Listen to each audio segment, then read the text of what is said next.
Rogarei ao meu Pai, e ele há de enviar-vos um outro Paráclito, que há de permanecer eternamente convosco. Proclamação do Evangelho de Jesus Cristo, segundo João, capítulo 16, versículos do 12 ao 15.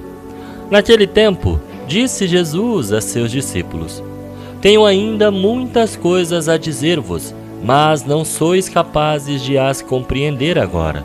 Quando, porém, vier o Espírito da verdade, ele vos conduzirá à plena verdade.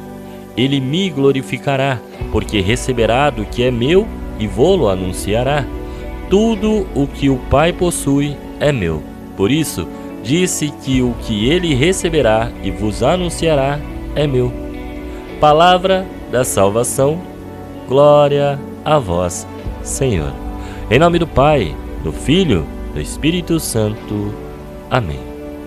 Olá, meu irmão, olá, minha irmã, que a paz de nosso Senhor Jesus e a fé de Maria estejam convosco. Estas palavras de Jesus não são apenas consolação para seus discípulos, mas uma pedra angular para a compreensão da Igreja Católica, da qual somos membros vivos. Jesus sabia que a fragilidade humana dos apóstolos não lhes permitia compreender plenamente todas as coisas divinas daquele momento.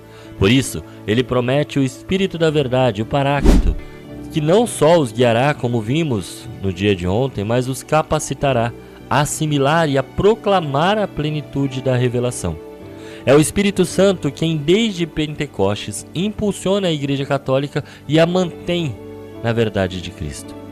Ele é a alma do corpo místico de Cristo. Quando o Espírito desceu sobre os apóstolos em Atos, no capítulo 2, ele transforma homens amedrontados em testemunhas corajosas, capazes de falar em diversas línguas e anunciar as maravilhas de Deus.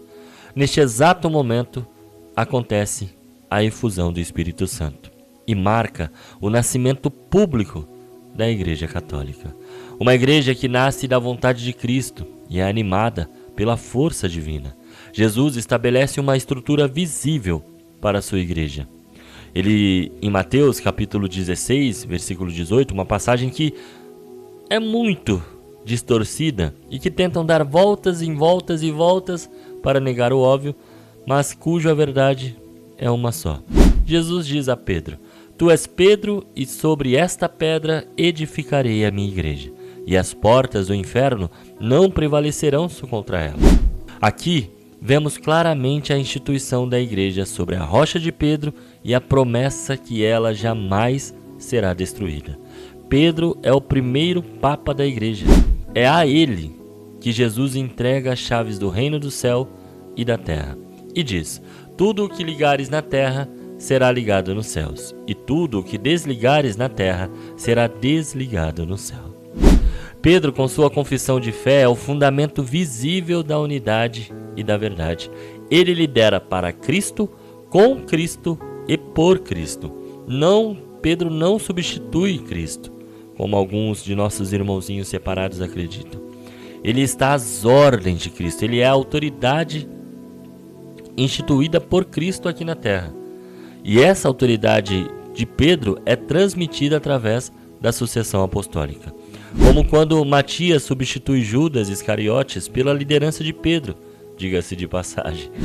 É o que garante que a Igreja Católica, irmãos, ao longo dos séculos, continue a ser guiada pelo Espírito Santo, preservando e transmitindo fielmente a doutrina do nosso Senhor. Os bispos, sucessores dos apóstolos, em comunhão com o Papa, sucessor de Pedro, são os guardiões da fé, da moral, assegurando que o que o Espírito Santo recebeu é de Cristo, vem de nosso Senhor, como ele mesmo afirma no Evangelho de hoje, e que continue sendo anunciado a todas as gerações. Ele não vem para trazer novas revelações que contradigam Cristo, mas para aprofundar a nossa compreensão da revelação que já está estabelecida. Ele nos capacita a discernir os sinais dos tempos, sinais com S, e a aplicar a verdade do Evangelho às nossas realidades e a anunciar com audácia a boa nova da salvação.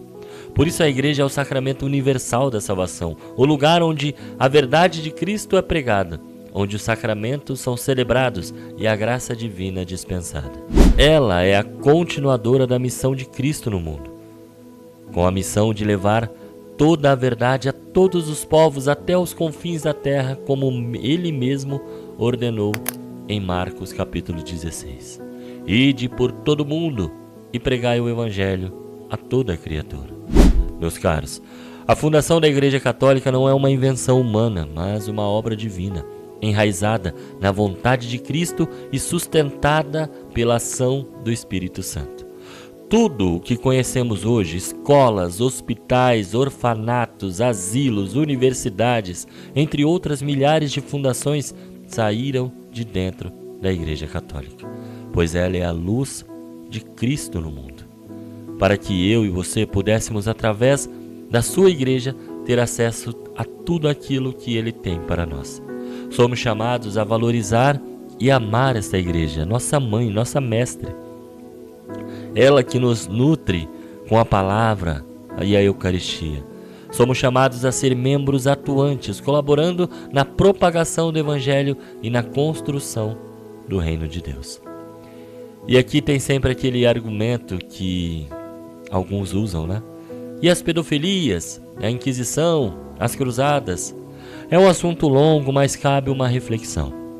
Em todo lugar tem pessoas que são aproveitadores, mau caráter, certo? Que só querem saber de riquezas. Na igreja não seria diferente. Afinal, Judas andou com Jesus, mas Judas não mancha a glória de Jesus. Pelo contrário, ele é o que dá início a toda a glória do Senhor. Assim foi lá e continua sendo hoje. Pessoas más e o próprio demônio podem e vão tentar destruir a igreja, mas a promessa é clara: as forças do inferno não poderão vencê-la. Temos a garantia do Cristo. E para você que sai da igreja por conta de padre, de pessoas, ou seja lá o que for, eu vou contar uma história que ouvi do meu avô e que pode servir para você. Havia um homem que ia à missa e ajudava em tudo quanto podia na igreja. Aí ele começou a ver as pessoas más, interesseiras, uns querendo ser mais do que os outros, e viu que ali talvez não era lugar para ele. E então ele vai até o seu pai e diz: pai, eu não vou mais àquela igreja não, porque ali só tem gente ruim e hipócrita. O pai dele, muito sábio, diz a ele para ir avisar ao padre de sua decisão. Então o homem vai e diz ao pároco: olha, padre, eu vim avisar que estou saindo da igreja da pastoral e estou lavando as minhas mãos, porque o que eu vejo aqui são só pessoas mentirosas, gananciosas, e eu não suporto ver isso. O padre ouviu até o final e disse: tudo bem, meu filho, tudo bem. Eu não posso te forçar a ficar na igreja, mas antes de você ir, me faça um favor. Encha um copo de água até a boca e dê 3 voltas na capela sem derramar uma gota. Se você não derramar, aí você pode ir. Então, o homem assim fez. Finalizadas 3 voltas, vai até o padre, entrega o copo e diz: tá aí, pode conferir, não derramei nada. O padre, com toda a sabedoria, olha para ele e pergunta: como você conseguiu? E o homem, achando estar arrasando, diz: fácil, fiquei concentrado no copo de água. E o padre então diz: exatamente a mesma coisa que você deve fazer na missa. Pare de olhar à sua volta e se concentre apenas em Jesus. E você, irmão? Vai continuar distante de Jesus por conta de outras pessoas, por conta do seu orgulho?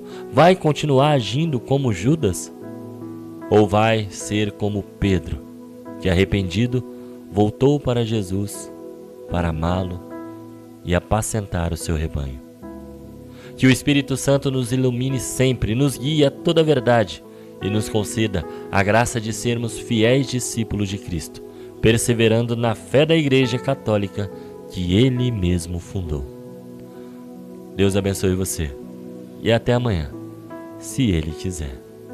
Senhor, estamos e estaremos sempre aqui, reunidos por amor a Jesus Cristo, em nome do Pai, do Filho, do Espírito Santo. Amém.